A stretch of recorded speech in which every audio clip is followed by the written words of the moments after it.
കഥ ഹൃദയജാലകം തുറന്നപ്പോൾ പാർട്ട് 17. രചന Shalini E. Madhav drive ചെയ്യുന്ന കാറിൽ ബാക്ക് സീറ്റിലാണ് ജ്വാലയും ഹൃദയയും ഇരുന്നത്. അച്ഛൻ എന്തു പറഞ്ഞു ജോലെ? ജോലയോട് ചേർന്നിരുന്നു കൊണ്ട് ഹൃദയ ചോദിച്ചു. അച്ഛൻ്റെ സമ്മതം കിട്ടാൻ നിന്റെ പിറന്നാളാണെന്നും നിന്റെ കൂടെ അച്ഛനും അമ്മയും ഉണ്ടെന്നും എനിക്ക് നുണ പറയേണ്ടി വന്നു. അച്ഛനും അമ്മയും കൂടെയുണ്ടെന്ന് പറഞ്ഞത് നുണയാണെങ്കിലും എൻ്റെ പിറന്നാളാണെന്ന് പറഞ്ഞത് നുണയല്ല. ഇന്നെൻ്റെ പിറന്നാളാ ജ്വാല. ആണോ? Many many happy returns of the day, പുഞ്ചിരിയോടെ ജ്വാല പറഞ്ഞു. റിയർവ്യൂ മിററിലൂടെ ജ്വാലയുടെ മുഖത്തെ ഭാവങ്ങൾ ഒപ്പിയെടുക്കുകയായിരുന്നു മാധവിൻ്റെ മിഴികളപ്പോൾ. ജ്വാലയുടെ പിറന്നാളെന്നാണ്? ചെറുതായി ഒന്ന് പിന്നിലേക്ക് തിരിഞ്ഞു നോക്കിക്കൊണ്ട് മാധവ് ചോദിച്ചു. എൻ്റെ പിറന്നാൾ കഴിഞ്ഞ മാസമായിരുന്നു, ഇടവമാസത്തിലെ കാർത്തിക. ഹൃദയയുടെ നാൾ ഏതാണ്? മിഥുനമാസത്തിലെ രേവതി. ഇന്നേക്ക് എനിക്ക് 22 തികഞ്ഞു. ആഹാ, എനിക്ക് കഴിഞ്ഞ മാസം 22 തികഞ്ഞു. അപ്പോൾ നമ്മൾ ഒരു മാസത്തെ വ്യത്യാസമേ ഉള്ളൂ. എൻ്റെ അറിവ് ശരിയാണെങ്കിൽ നിങ്ങൾ തമ്മിൽ ഒരു മാസത്തെ വ്യത്യാസമില്ല മോളെ. 1.5 മിനിറ്റ് നേരത്തെ വ്യത്യാസമേ ഉള്ളൂ. 1.5 മിനിറ്റ് മുമ്പുള്ള ചേച്ചി. ഈ വാക്കുകൾ മാധവിൻ്റെ തൊണ്ടക്കുഴി വരെ എത്തിയുള്ളൂ. സംസാരിച്ചിരിക്കുന്നതിനിടയിൽ ഒരു ചെറിയ ഗേറ്റ് കടന്ന് മാധവിൻ്റെ കാർ ഇരുനില വീടിന് മുന്നിൽ ചെന്നു നിന്നു. അധികം വലുതല്ലെങ്കിലും മനോഹരമായ വീട്. മുറ്റത്ത് മതിലിനോട് ചേർന്ന് കുറച്ച് ചെടികളൊക്കെ നിൽക്കുന്നുണ്ട്. ചിലതിലെല്ലാം പൂക്കൾ വിരിഞ്ഞിട്ടുണ്ട്. മാധവ് കാറിൽ നിന്നിറങ്ങി ഉമ്മറത്തെ ഡോർ തുറന്നു. ഡോർ ചാവി ഉപയോഗിച്ച് തുറക്കുന്നത് കണ്ടപ്പോൾ തന്നെ ആ വീട്ടിൽ വേറെ ആരുമില്ലെന്ന് ജ്വാലയ്ക്ക് മനസ്സിലായി. ഇവിടെ വേറെ ആരുമില്ലേ? നിങ്ങൾ മാത്രമേ ഉള്ളൂ? അച്ഛനും അമ്മയും നാട്ടിലാണ് ജ്വാല. ഏട്ടന് ഈ കോളേജിലേക്ക് സ്ഥലം മാറ്റം കിട്ടി. എനിക്കും ഇവിടെ മെറിറ്റിൽ സീറ്റ് കിട്ടിയപ്പോൾ ഞങ്ങൾ രണ്ടുപേരും ഇങ്ങോട്ട് വന്നതാ. അച്ഛന് ബിസിനസ് തിരക്കാണ്, കൂടെ അമ്മയില്ലെങ്കിലും ശരിയാവില്ല. അവധി ദിവസങ്ങളിൽ ഞങ്ങൾ അങ്ങോട്ട് പോകാമെന്നാണ് വിചാരിക്കുന്നത്. ഈ ഞായറാഴ്ച കാളിന്തിയുടെ പിറന്നാളായതുകൊണ്ട് പോകാൻ പറ്റിയില്ല. അടുത്തയാഴ്ചയിൽ ഞങ്ങൾ തറവാട്ടിലേക്ക് പോകും. ജ്വാലയുടെ കൈയും പിടിച്ച് അകത്തേക്ക് കയറുന്നതിനിടയിൽ ഹൃദയ പറഞ്ഞു. അകത്ത് കയറിയ മാധവ് വേഗം ഡ്രസ്സ് മാറ്റിക്കൊണ്ട് കിച്ചണിലേക്ക് നടന്നു.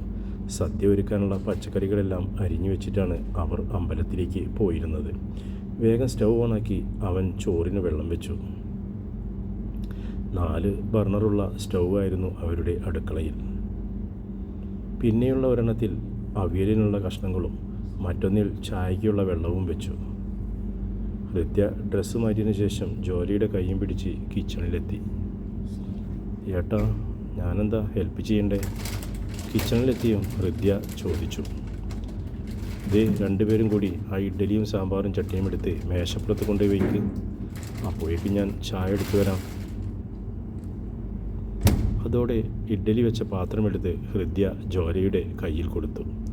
സത്യം പറഞ്ഞാൽ ആ വീട്ടിലെത്തിയതിന് ശേഷം ജോലയ്ക്ക് അത്ര സുഖം പോരാ. അച്ഛനും അമ്മയും ഉള്ള വീടാകുമെന്ന് കരുതിയിട്ടാണ് അവൾ അവരുടെ കൂടെ ചാടിക്കയറി പോകുന്നത്. എന്നാൽ അവർ ഏട്ടനും അനിയത്തിയും മാത്രമുള്ള വീടാണെന്നറിഞ്ഞപ്പോൾ മുതൽ തിരിച്ചു പോകാൻ മനസ്സ് തിടുക്കം കൂട്ടുകയാണ്. എന്ത് ചെയ്യണമെന്നറിയാതെ നിൽക്കുന്ന സമയത്താണ് അവളുടെ കയ്യിലേക്ക് ഹൃദയ ഇഡ്ഡലിപ്പാത്രം എടുത്ത് വെച്ച് കൊടുക്കുന്നത്. സാമ്പാറിൻ്റെയും ചട്നിയുടെയും ചമ്മന്തിയുടെയും പാത്രം കയ്യിലെടുത്തും കൊണ്ട് ഹൃദയ മുന്നേ നടന്നു. വാ ജ്വാല, നമുക്കിത് മേശപ്പുറത്ത് വയ്ക്കാം.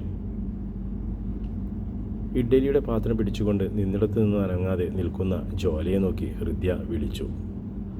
2 പേരും ഡൈനിങ് ഹാളിലേക്ക് നടന്നതും തിളച്ച ചായ കപ്പിലേക്ക് ആറ്റിയെടുത്തതിന് ശേഷം 2 പ്ലേറ്റും എടുത്ത് മാധവും അവർക്ക് പിന്നാലെ നടന്നു. ജ്വാലയ്ക്ക് ഇഡ്ഡലി ഇഷ്ടമല്ലേ? ഏതോ ചിന്തയിൽ മുഴുകി നിൽക്കുന്ന ജ്വാലയുടെ കൈത്തണ്ടയിൽ തട്ടി മാധവ് ചോദിച്ചതും അവളൊന്ന് ഞെട്ടിപ്പിടഞ്ഞും കൊണ്ട് അവൻ്റെ മുഖത്തേക്ക് നോക്കി. ഒരാൾക്ക് മോൾക്ക് ഇഡ്ഡലി ഇഷ്ടമല്ലേ? ആർദ്രമായിരുന്നു അവൻ്റെ സ്വരം. എങ്കിലിരിക്കെ, ഞാൻ വിളമ്പിത്തരാം.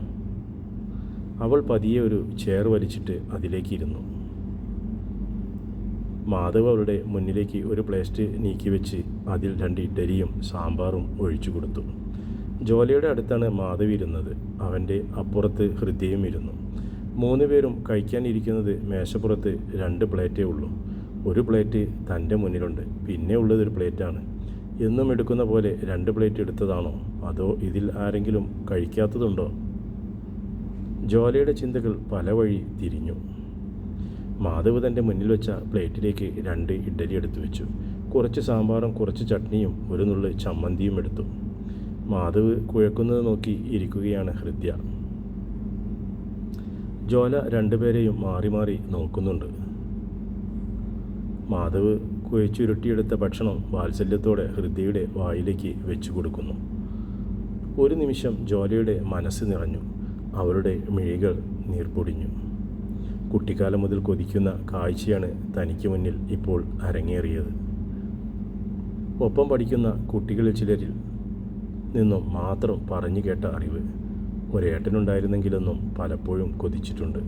കുഞ്ഞുനാളിൽ കൈപ്പിടിച്ച് ചേർത്ത് നടക്കാൻ, സ്കൂളിലേക്ക് സൈക്കിളിൻ്റെ ഫ്രണ്ടിലിരുത്തി കൊണ്ടുപോകാനും തിരിച്ചു കൊണ്ടുവരാനും, കൂട്ടുകാരുമായി വഴക്ക് കൂടുമ്പോൾ ഓടി വന്ന് തന്നെ ചേർത്ത് പിടിച്ച് അവരെ ചീത്ത പറയാനും, തൻ്റെ സ്വന്തമെന്ന് പറയാൻ ഒരേട്ടൻ. മനഃപൂർവ്വം 2 പേരെയും നോക്കാതെ പ്ലേറ്റിലേക്കും തലകുനിച്ച് പിടിച്ച് അവൾ ഒരു വായ് അകത്താക്കി. അടുത്തത് കുഴച്ചെടുക്കുമ്പോഴാണ് ഒരു കൈ തന്നിലേക്ക് നീണ്ടുവരുന്നത്. തലയുയർത്തി നോക്കിയപ്പോൾ മാധവൻ്റെ കയ്യിൽ സാമ്പാറിൽ മുക്കിയ ഒരു ഇഡ്ഡലി കഷ്ണം. അന്യപുരുഷനായിട്ടോ പഠിപ്പിക്കുന്ന സാറായിട്ടോ അല്ല, ഒരു ഏട്ടൻ തരുന്നത് പോലെ കരുതി സ്വീകരിക്കുമെങ്കിൽ വാ തുറക്ക്. ജ്വാല ഒരു നിമിഷം മാധവിൻ്റെ കണ്ണുകളിലേക്ക് നോക്കി. അവളുടെ വിടർന്ന കണ്ണുകളിലെ നീർത്തിളക്കം അവനും ശ്രദ്ധിച്ചു. അറിയാതെയാണ് അവൾ വായ് തുറന്നത്. അവൻ്റെ കൈകളിൽ നിന്നും ഭക്ഷണം സ്വീകരിക്കുമ്പോൾ അവളുടെ ഹൃദയം നിറയുന്നത് പോലെ തോന്നി. അതേ അവസ്ഥ തന്നെയായിരുന്നു മാധവിൻ്റെയും. ഹൃദ്യ പുഞ്ചിരിയോടെയാണ് ആ രംഗം നോക്കിയിരുന്നത്. മാധവ് ജ്വാലയുടെ മുന്നിൽ നിന്നും ആ പ്ലേറ്റ് വലിച്ചെടുത്തു. അതിലുണ്ടായിരുന്ന ഇഡ്ഡലി തൻ്റെ പ്ലേറ്റിലേക്ക് എടുത്തു വെച്ചു. 2 പേർക്കും ഞാൻ വാരിത്തരാം. വേണ്ട, ഞാൻ കഴിച്ചോളാം എന്ന് പറയണമെന്നുണ്ടെങ്കിലും എതിർത്ത് പറയാനായി ജ്വാലയുടെ നാവിൽ വാക്കുകൾ വഴങ്ങിയില്ല. അവൻ വാരിക്കൊടുക്കുന്ന ഭക്ഷണം യാന്ത്രികമെന്നോണം അവൾ സ്വീകരിച്ചും കൊണ്ടിരുന്നു. ഇനി 2 പേരും റൂമിൽ പോയിരുന്ന് എന്തെങ്കിലും സംസാരിക്കുക. കിച്ചണിൽ കുറച്ച് നേരത്തെ പണിയുണ്ട് എനിക്ക്. ഭക്ഷണം കഴിച്ച് എഴുന്നേറ്റതും പാത്രങ്ങളെല്ലാം എടുത്തുകൊണ്ട് മാധവ് കിച്ചണിലേക്ക് നടന്നു. കൈ കഴുകിയതിന് ശേഷം ഹൃദ്യ ജ്വാലയെയും കൊണ്ട് റൂമിലേക്ക് നടന്നു. കുറച്ചു നേരം കൊണ്ട് ഒത്തിരി കാര്യങ്ങൾ അവർ സംസാരിച്ചു. ജ്വാലയുടെ വീട്ടിലെ വിശേഷങ്ങളെല്ലാം ജ്വാല പങ്കുവെച്ചപ്പോൾ ഹൃദ്യ അവരുടെ വീട്ടിലെ കാര്യങ്ങളും പങ്കുവെച്ചു. ആകാശിനെക്കുറിച്ച് മാത്രം ആ സമയം ഹൃദ്യ ഒന്നും പറഞ്ഞില്ല. ഭക്ഷണം കഴിക്കാൻ മാധവ് വന്ന് വിളിച്ചപ്പോഴാണ് അവർ റൂമിൽ നിന്നും പുറത്തേക്ക് വന്നത്. നിലത്തി വിരിച്ചിട്ട പാഴയിൽ തിരിയിട്ട് കത്തിച്ച നിലവിളക്കിനു മുന്നിൽ ഹൃദ്യയെ ഇരുത്തി മാധവ് അതിനടുത്തായി തന്നെ അവൻ ജ്വാലയെയും പിടിച്ചിരുത്തി. 2 പേരുടെയും മുന്നിൽ തൂശനില നിവർത്തി വെച്ച് അതിൽ അവൻ ചോറും കറികളും വിളമ്പി. എന്നിട്ട് അവർക്ക് മുന്നിലായി ഇരുന്നു. എല്ലാ വിഭവങ്ങളും ഉണ്ടായിരുന്നു ഇലയിൽ. സാർ കഴിക്കുന്നില്ലേ? 2 പേരും കഴിക്കുന്നത് നോക്കിയിരിക്കുന്ന മാധവിനോട് ജ്വാല തിരക്കി. നിങ്ങൾ കഴിക്ക്, ഞാനത് കണ്ട് ഇവിടെ എങ്ങനെ ഇരിക്കാം. കറികൾക്കും പായസത്തിനും എല്ലാം അപാര ടേസ്റ്റാണെന്ന് ജ്വാല ഓർത്തു. ഈ അടുത്ത കാലത്തൊന്നും ഇത്രയും വയറ് നിറച്ചവൾ ഭക്ഷണം കഴിച്ചിട്ടില്ല. ഭക്ഷണം കഴിച്ച് കഴിയുമ്പോഴേക്കും സത്യനാഥൻ്റെ കോൾ 2 പ്രാവശ്യം ജ്വാലയുടെ ഫോണിലേക്ക് എത്തിയിരുന്നു. അച്ഛൻ വിളിക്കുന്നുണ്ട്, എനിക്ക് വേഗം പോകണം. എന്നെ വീട്ടിലേക്കാക്കി തരുമോ? അവളുടെ നിഷ്കളങ്കമായ ചോദ്യത്തിന് ഒന്ന് പുഞ്ചിരിച്ചു മാധവ്. ഈ ദിവസം ഇത്രയും ഭംഗിയുള്ളതാക്കി തന്നതിന് ജ്വാലയോട് ഒത്തിരി നന്ദിയുണ്ട്. ഇനിയും സമയം കിട്ടുമ്പോൾ ഇവിടേക്ക് വരണം. ഞാൻ പറഞ്ഞല്ലോ, സാറായിട്ട് എന്നെ കാണരുത്. എന്താവശ്യമുണ്ടെങ്കിലും എന്നോട് പറയാൻ മടിക്കരുത്. ദേ, ഇവളെപ്പോലെ തന്നെയാണ് എനിക്ക് നീയും. മാധവ് പറഞ്ഞതിൽ ജ്വാല ഒന്ന് തലയാട്ടി കൊടുത്തു. ഹൃദയോട് യാത്ര പറഞ്ഞ് കാറിൽ കയറുമ്പോൾ ജ്വാലയുടെ ചുണ്ടിലും ഒരു പുഞ്ചിരി ഉണ്ടായിരുന്നു.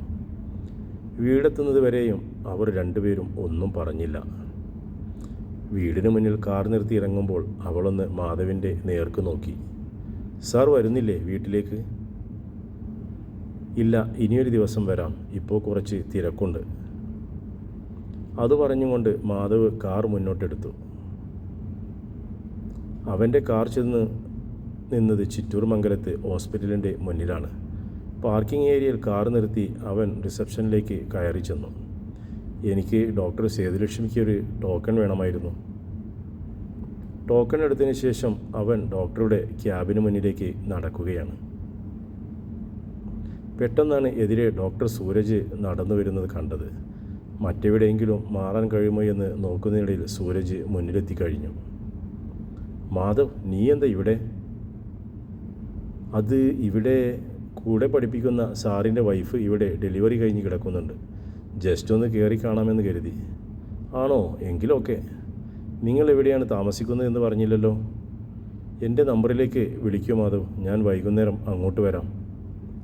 ഞാൻ വിളിക്കാം സൂരജ്, ഇപ്പോൾ കുറച്ച് തിരക്കിലാണ്. അത് പറഞ്ഞുകൊണ്ട് അവൻ മുന്നോട്ട് നടന്നു. തന്നോട് സംസാരിക്കുമ്പോൾ മാധവിൻ്റെ മുഖത്ത് എന്തോ ഒരു കള്ളത്തരം മിന്നിമറയുന്നത് സൂരജ് ശ്രദ്ധിച്ചു. അതുകൊണ്ട് തന്നെ അവൻ അറിയാതെ അവനെ ശ്രദ്ധിക്കണമെന്ന് സൂരജ് തീരുമാനിച്ചു. മാധവ് ഡോക്ടർ സേതുലക്ഷ്മിയുടെ ക്യാബിന് മുന്നിലുള്ള വെയിറ്റിംഗ് സീറ്റിലിരുന്നു. കുറച്ചു നേരം കഴിഞ്ഞതും സിസ്റ്റർ അവൻ്റെ പേര് വിളിച്ചു. തിടുക്കത്തിൽ മാധവ് എഴുന്നേറ്റ് ഡോക്ടറുടെ ക്യാബിനുള്ളിലേക്ക് നടന്നു. തുടരുന്നേ കഥയുടെ അടുത്ത ഭാഗം.